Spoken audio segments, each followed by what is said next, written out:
नमस्कार, आपके साथ मैं रोहित कुमार। आप न्यूज 4 नेशन पर हैं। बिहार में अपराधी बेलगाम हो गए हैं। आए दिन इसी तरीके से बिहार में जो है एक के बाद एक जो बड़ी वारदात है उसको अंजाम दिया जा रहा है और पुलिस तमाशबीन बनकर के बैठी हुई है। राजधानी पटना से लेकर के बिहार के किसी भी जिले की बात करें तो हर दिन हत्या आम बात हो गई है। खास बात ये कि लगातार अपराधी जो हैं वो एक तरीके से कहें कि अपने मंसूबों को अंजाम दे रहे हैं, तो दूसरी तरफ जो पुलिस है वो सिर्फ और सिर्फ जांच की बात कह करके खाना पूर्ति करती हुई नजर आ रही है। ताज़ा मामला बिहार की गया का है, जहां पर फिर से अपराधियों ने एक तरीके से जो है वो दिन दहाड़े जो है कोर्ट परिसर के बाहर एक अपराधी को जो कि कोर्ट में पेशी के लिए आया था उसे गोली मार दी। घायल अपराधी को आनन फानन में बेहतर इलाज के लिए एनएमसीएच रेफर किया गया है। विदित हो कि शमशान घाट पर पिछले दिनों हुए गैंगवार में एक युवक को गोली मारकर उसकी हत्या कर दी गई थी। हत्याकांड में शामिल जो ईरेल यादव और बाबू धोबी जो जेल में बंद हैं, आज कोर्ट में उनकी पेशी होनी थी। इसी दौरान पहले से घात लगाए अपराधियों ने बाबू धोबी को दिन दहाड़े गोली मार दी, जिसमें वो गंभीर रूप से घायल हो गए हैं, जिसके बाद उनको अस्पताल में इलाज के लिए भर्ती कराया गया है। आपको बता दें कि गंभीर रूप से घायल बाबू धोबी को अनुग्रह नारायण मगध मेडिकल जो कॉलेज हॉस्पिटल है वहां रेफर किया गया। मौके पर पहुंचे सिटी डीएसपी पीएन शाहू ने बताया कि कोर्ट में लगे सीसीटीवी फुटेज के आधार पर अपराधियों की शिनाख्त की जा रही है। गया पुलिस की टेक्निकल सेल इस मामले में गहन छानबीन के लिए लगा दी गई है। आपको बता दें कि इस पूरे मामले के सामने आने के बाद जो है इलाके में दहशत का माहौल है। वहीं दूसरी तरफ जो कोर्ट में काम करने वाले जो वकील और दूसरे कर्मचारी हैं उन्होंने भी सुरक्षा की बात की। क्या घटना हुई, किनको गोली लगी है?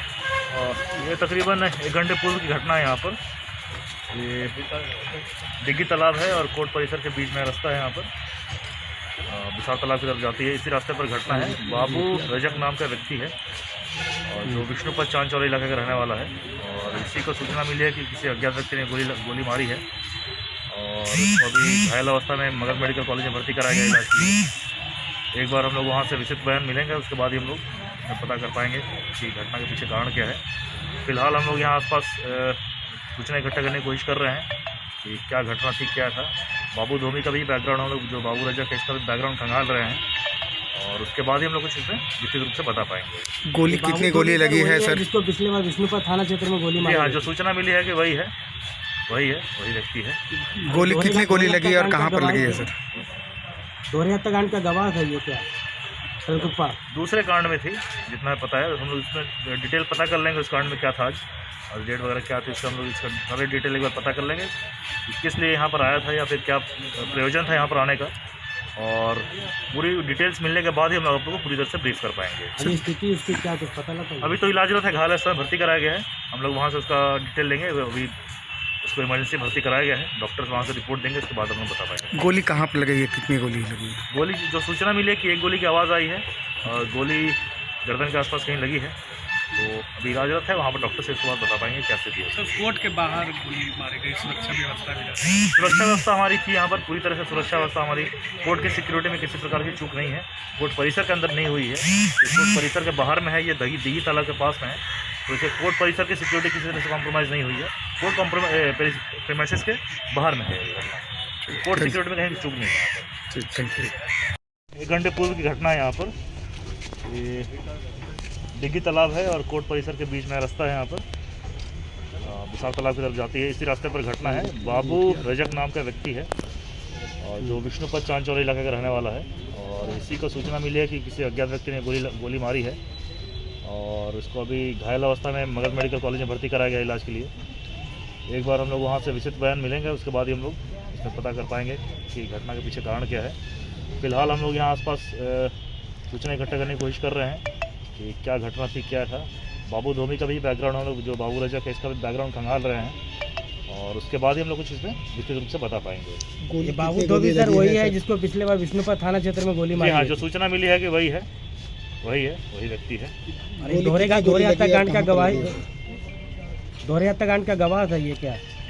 सरगुप्पा दूसरे कांड में थी, जितना पता है। हम लोग इसमें डिटेल पता कर लेंगे उस कांड में क्या था आज और डेट वगैरह क्या थी, उसका हम लोग इसका सारे डिटेल एक बार पता कर लेंगे कि किस लिए यहाँ पर आया था या फिर क्या प्रयोजन था यहाँ पर आने का। और पूरी डिटेल्स मिलने के बाद ही हम लोग आप लोगों को पूरी तरह से ब्रीफ कर पाएंगे। अभी स्थिति उसकी क्या कुछ पता लगा? अभी तो इलाजरत है, घायल है, भर्ती कराया गया है। हम लोग वहाँ से उसका डिटेल लेंगे, अभी उसको इमरजेंसी भर्ती कराया गया है। डॉक्टर्स वहाँ से रिपोर्ट देंगे, उसके बाद हम बता पाएंगे। गोली कहाँ पे लगी है, कितनी गोली लगी? गोली जो सूचना मिली है कि एक गोली की आवाज़ आई है और गोली गर्दन के आसपास कहीं लगी है, तो अभी इलाजरत है वहाँ पर डॉक्टर से, उसके बाद बता पाएंगे क्या स्थिति है। सर कोर्ट के बाहर गोली मारी गई, सुरक्षा व्यवस्था भी रहती है। सुरक्षा व्यवस्था हमारी थी यहाँ पर, पूरी तरह से सुरक्षा व्यवस्था हमारी, कोर्ट की सिक्योरिटी में किसी प्रकार की चूक नहीं है। कोर्ट परिसर के अंदर नहीं हुई है, ये कोर्ट परिसर के बाहर में है, ये दिघी तालाब के पास में है, तो इसे कोर्ट परिसर की सिक्योरिटी किसी तरह से कॉम्प्रोमाइज़ नहीं हुई है। कोर्ट प्रीमाइसेस के बाहर में है ये घटना, कोर्ट सिक्योरिटी में कहीं चूक नहीं है यहाँ पर। ठीक सर। और जानकारी मिली कि गोली चली है विशाल तालाब पश्चिमी रोड में, मैं कोर्ट के बगल वाले रोड में, तो मैं आया। हाँ, जानकारी मिली कि एक आदमी को गोली लगा है। बाबू भाई उसका नाम बता रहा है और हम लोग सत्यापित कर रहे हैं कि कौन बाबू है। बाबू धोबी के बारे में सूचना मिल रही है कि बाबू धोबी जो विष्णुपद एरिया का स्मशान घाट में रहता है, सूचना मिल रही है। अभी कंफर्म नहीं कर सकते हैं कि उसी को गोली लगी है गर्दन में। स्थिति कैसी है सर उसकी? नहीं आइडिया है, उसको इलाज के लिए मगध मेडिकल कॉलेज ले जाएगा। और अपराधी फरार हो गए? अपराधी तो फरार हो गए हैं, ये नहीं पता चला, चेकिंग करवा रहे हैं। गवाही के लिए किसको लाया गया था पुलिस प्रोटेक्शन में? एक चनकुप्पा डबल मर्डर केस का जो वादी पक्ष है, उन्होंने रिक्वेशन किया था सिक्योरिटी के लिए, सिक्योरिटी उनको प्रोवाइड कराया गया था।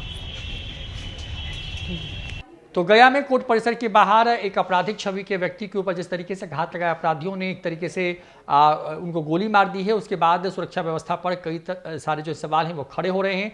बड़ी बात यह है कि इसके पहले भी राजधानी पटना समेत बिहार के विभिन्न जिलों में इस तरह की वारदात सामने आती रही है, जब कोर्ट परिसर के बाहर जो है अपराधी जो है अपने मंसूबों को अंजाम देने में कामयाब होते रहे हैं। फिलहाल इस वीडियो में इतना ही। नमस्कार।